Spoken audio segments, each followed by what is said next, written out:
திரு அன்பில் மகேஷ் பொய்யாமொழி அவர்கள் கல்வி அமைச்சர் வந்து போன வருடம் இதே நாட்கள்ல பாடிநல்லூர் அந்த பகுதியில வந்து பள்ளி பிள்ளைகளை கட்டாயமாக வலுக்கட்டாயமாக 23 பிள்ளை வேன்ல ஏத்தி கொண்டு வந்து ஒண்டிப்புதூர் கிட்ட வச்சு கையெழுத்து வாங்கினாங்க.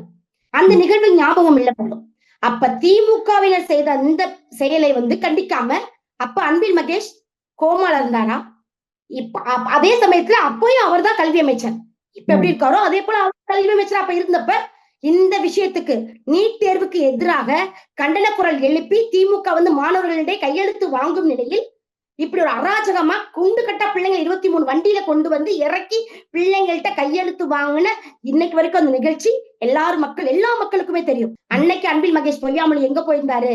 அப்ப வந்து திமுகவுக்கு அமைச்சரா இருக்கிறதுனால சொம்படிச்சதுனால அந்த இடத்துல வந்து தன்னோட கண்டன குரலையோ கட்டாயமாக அப்படி கூட்டிட்டு வந்த தவறு அப்படின்னு திமுக ஆட்சியை பார்த்தோம், தன்னோட முதல்வரை பார்த்தோம், கேள்வி கேட்காம தன்னோட திமுக தொண்டர்களுக்கு இப்படி செஞ்ச தவறு அப்படின்னு ஒரு கல்வி அமைச்சரா சொல்லாம மற்ற மாவட்ட ஆட்சியர் வந்து செய்யக்கூடாதுன்னு சொல்லி அந்த சட்டத்தை மீறி புறம்பா இந்த விஷயத்த செய்தாரு.